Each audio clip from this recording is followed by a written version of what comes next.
Extreme heat is baking LA County now. But public works crews clearing the Devil's Gate Reservoir this week are planning for storms and flooding in the future. It's kind of like our Super Bowl. We're preparing year-round to be ready for those storms. Herjan Lee heads the department's strategic communications. He says projections of a super El Nino this year that could bring California one of its wettest winters on record have heightened concerns. El Niños tends to bring a higher level of precipitation. You could have more intense storms. So about 20,000 cubic yards of dirt are being scraped up and hauled away from the area around Devil's Gate Dam, right below Pasadena's Jet Propulsion Lab. Some of it came down from hillsides charred during the Eaton fire. LA County Public Works has been busy emptying 14 major dam reservoirs, along with 178 debris basins. Lee says they all now have about 75% capacity. The county's massive flood control system was created in part to reduce the risk of stormwater flooding. These water vents were added so when there are prolonged, intense downpours, that water can come up over the spillway, relieving pressure on that dam, and then escape through this channel. And yes, this area has seen rain like that before. This was flooding during a very wet winter in 2005.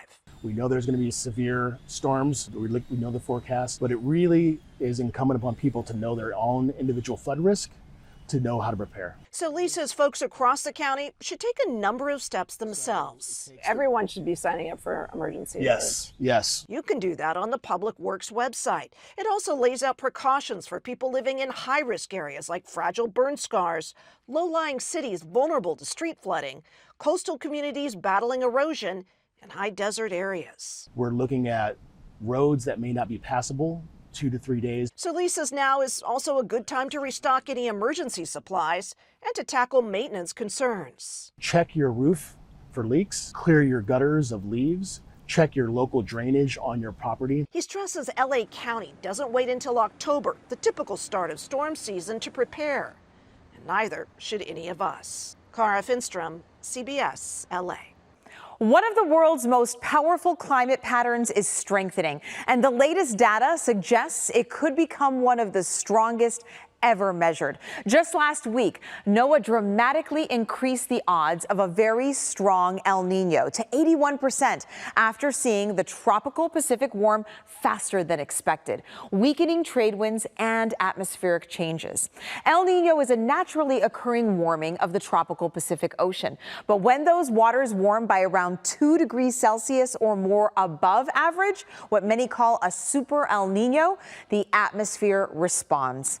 Jet streams shift, storm tracks change, and weather patterns around the world can be completely reshuffled.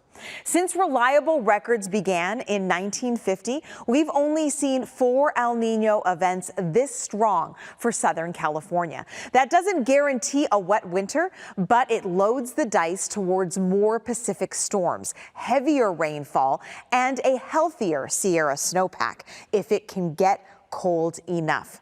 It also shifts hurricane activity. El Nino typically suppresses Atlantic hurricanes while increasing activity in the eastern Pacific. And with ocean waters off Baja California and Southern California already unusually warm, tropical systems may be able to hold together further north, raising the potential for impacts like we experienced with Hillary back in 2023, bringing tropical moisture, flooding rains, and gusty winds into our region. We'll be watching this closely because what happens thousands of miles away in the tropical Pacific will shape the weather we experience right here at home. Marina Jurica, CBS LA. And our incredible team of meteorologists have been tracking this El Nino forecast very closely. Just behind me here in Long Beach is a berm. It was set up to protect from the king tides. We may see a lot more of these if this forecast comes to fruition. King tides battering the Long Beach coast in late July. Crews struggle to keep the berm from disintegrating. Vulnerable homes just feet away. Berms like this may be tested in the months to come. One of the world's most renowned forecasters is warning this year's El Nino could be one of the wettest on record for California. I would be concerned about it just because if that's what's happening now, El Nino obviously has more of a climatic effect. Robert Morell lives near the beach. He says the recent king tides are raising some alarm bells among longtime residents. We've only been here for 2 years living here. We've talked to a lot of people that have lived here a lot longer. They do happen sporadically, but it seems to have occurred multiple times this last year. Predictions of an extreme El Niño have been on the radar, but now we're hearing the warning from the European Center for Medium Range Weather Forecasts, the planet's gold standard for weather prediction. Weather and climate scientist Daniel Swain, who is also with California Institute for Water Resources, says this about the latest European model prediction is genuinely extraordinary from extreme El Niño perspective. One implication, it is now indicating not only 70 to 100% odds of above average winter precipitation California-wide, but also 70 to 100% odds of December through February being among the top 20% of wettest California winters. For those who live and work near the beach, they've seen how climate change impacts the coast, the recent king tides, and the real threat of flooding has residents taking the El Niño forecast seriously. This year we're seeing more times that they've had to build the berms up and the water's come across into the alleyways of some of the houses here. Of course, right now it's pretty early, but people do have time to make preparations if these forecast numbers do come to pass. Reporting from Long Beach, I'm Tom Waite, CBS LA.